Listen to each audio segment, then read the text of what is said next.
Bismillahirrahmanirrahim. Assalamualaikum warahmatullahi wabarakatuh. Selamat pagi anak-anak. Apa kabar kalian? Mudah-mudahan ya di dalam masa pandemi ini kita semuanya senantiasa diberikan kesehatan. Nah, salah satu cara untuk menjaga kesehatan adalah dengan cara berolahraga ya. Nah, mudah-mudahan kalian meskipun belajar online tapi tetap kalian di rumah selalu berolahraga gitu ya. Baik anak-anak, untuk materi PJOK di kelas 12 kita mulai dengan KD 3.1 dan KD 3.4.1 yaitu permainan bola besar. Seperti yang kalian udah ketahui bahwa permainan bola besar itu di dalam mapel PJOK itu ada 3 macam. Ada bola basket, ada sepak bola, dan ada bola voli. Nah, semua olahraga itu, yang 3 itu, kalian sudah pelajari semua dari mulai SMP sampai SMA kelas 11. Nah, jadi kalian sudah tidak asing lagi dengan materi permainan bola besar. Nah, kalau di SMP kemudian sampai ke SMA kelas 11, materi pokoknya itu adalah lebih ke teknik dasar gitu ya. Nah, untuk kelas 12 ini, materi pokoknya itu adalah mengenai taktik dan strategi. Kemudian bagaimana kita merancang pola penyerangan dan pola pertahanan. Baik anak-anak, materi di dalam permainan bola besar yang akan disampaikan kali ini adalah permainan sepak bola. Kalian tahu sepak bola? Bapak yakin kalian semuanya, baik siswa laki-laki maupun perempuan, sudah tidak asing lagi mendengar kata sepak bola. Karena olahraga sepak bola ini merupakan salah satu olahraga yang paling populer baik di negara kita, Indonesia, maupun di dunia. Nah, tadi Bapak sudah sampaikan bahwa materi pokok di kelas 12 permainan bola besar itu adalah lebih kepada pemahaman taktik dan strategi. Kemudian bagaimana kita merancang pola penyerangan dan pola pertahanan. Nah, kita mulai dengan pengertian dulu. Apa itu taktik dan strategi? Taktik adalah suatu siasat atau akal yang dirancang dan akan dilaksanakan dalam permainan oleh perorangan, kelompok, maupun tim untuk memenangkan suatu pertandingan secara sportif. Kemudian apa itu strategi? Strategi adalah suatu siasat atau akal yang dirancang sebelum pertandingan berlangsung dan digunakan oleh pemain maupun pelatih untuk memenangkan suatu pertandingan secara sportif. Dalam menyusun pola penyerangan dalam permainan sepak bola, ada beberapa hal yang perlu kalian perhatikan.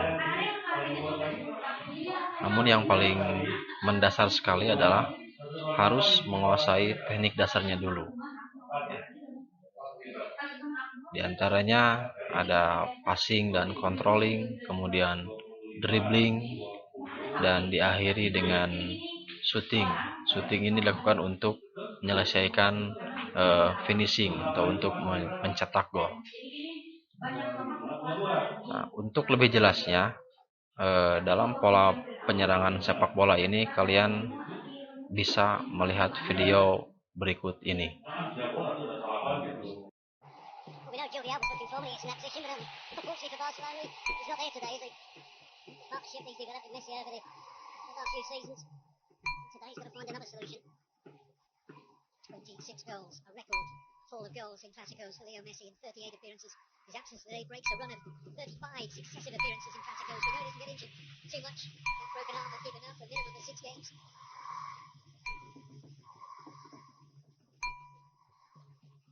Real Madrid have to show up today, have to show they've got the right mental attitude, the characteristics needed, the personality to emerge from this slump.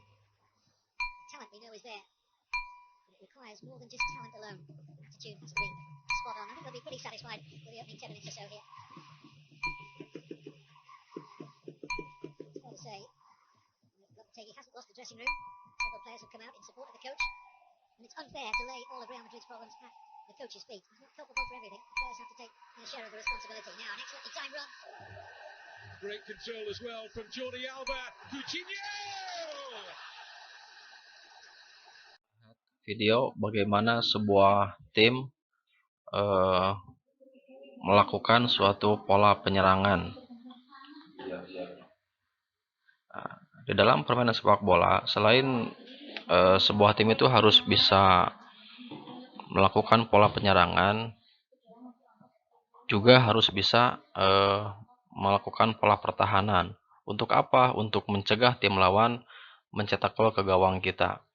Dalam pertahanan sepak bola ada beberapa macam pola pertahanan. Di antaranya adalah satu, man to man defense, yang kedua ada zone defense, dan yang ketiga ada kombinasi antara man to man dengan zone defense. Untuk lebih jelasnya, kalian bisa melihat video berikut ini.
Baik anak-anak, untuk selanjutnya dalam permainan sepak bola ada berbagai macam formasi. Di antaranya ada 4-4-2, kemudian 4-3-3, kemudian ada 3-5-2, 3-4-3, 3-6-1, dan masih banyak lagi formasi yang lainnya.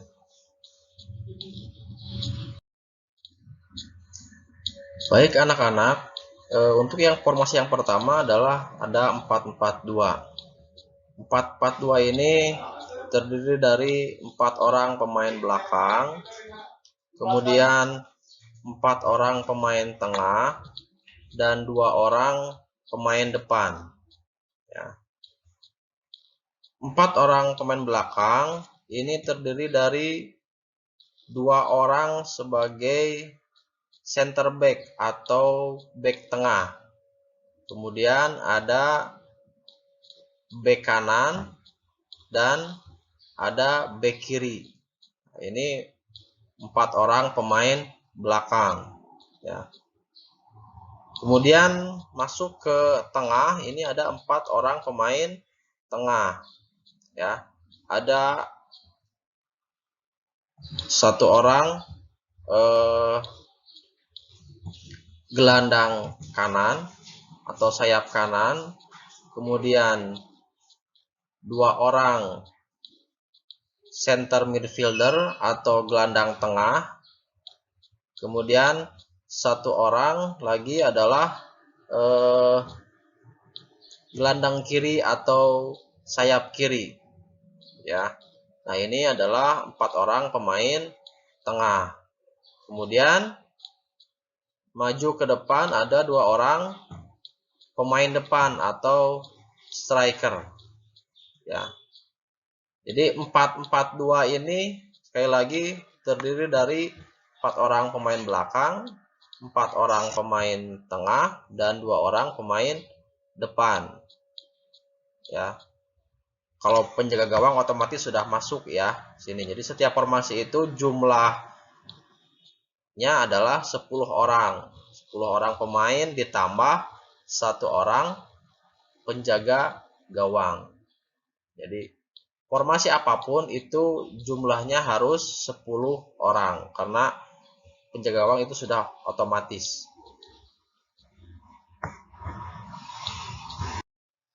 Untuk selanjutnya ada formasi 4-3-3. 4-3-3 ini terdiri dari 4 orang pemain belakang, 3 orang pemain tengah atau gelandang, dan 3 orang pemain depan. 4 orang pemain belakang itu terdiri dari 2 orang back tengah atau center back, 1 orang back kanan, dan 1 orang back kiri. Kemudian 3 orang pemain tengah itu ada 1 orang gelandang bertahan dan 2 orang gelandang menyerang. Selanjutnya ada 3 orang pemain depan. Nah, pemain depan ini 1 orang sebagai pemain depan tengah atau istilahnya center forward, ya.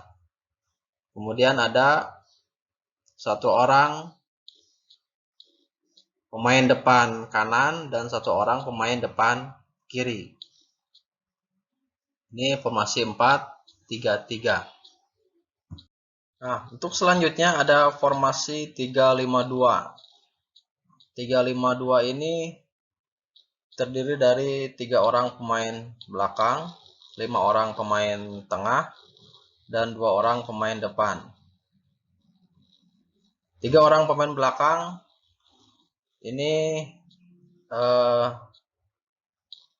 semuanya berposisi sebagai center back, ya.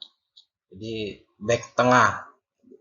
Kalau dulu itu ada istilah libero, 1 orang, 2 orang stopper, ya. Kemudian 5 orang pemain tengah. Nah, 5 orang pemain tengah ini terdiri dari 2 orang back sayap. Ada back sayap kanan dan ada back sayap kiri atau istilahnya wing back. Dan 3 orang center midfielder atau gelandang tengah. Ya. Nah, gelandang tengah ini juga biasanya 1 orang berposisi sebagai defender midfielder atau gelandang bertahan dan 2 orang sebagai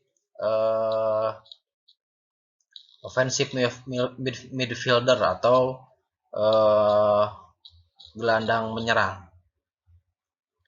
Ini 5 orang pemain tengah, ada wing back kanan, wing back kiri, dan ada center midfielder atau gelandang tengah. Kemudian ada 2 orang pemain depan atau striker. Nah, ini formasi 3-5-2. Baik anak-anak, mungkin itu saja materi yang bisa Bapak sampaikan untuk permainan sepak bola, ya. Dari awal sampai akhir, mudah-mudahan kalian bisa memahami materi ini, ya. Materi permainan sepak bola. Mulai dari pola penyerangan, pola pertahanan, sampai macam-macam formasi.